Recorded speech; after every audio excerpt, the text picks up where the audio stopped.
Every day, life places a choice before us. A choice between fear and courage, silence and truth, giving up or moving forward.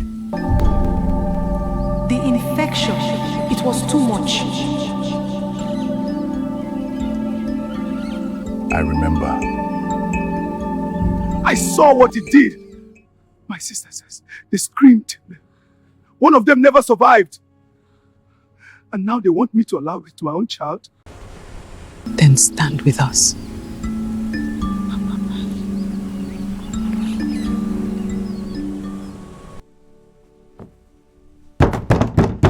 Have you made your decision?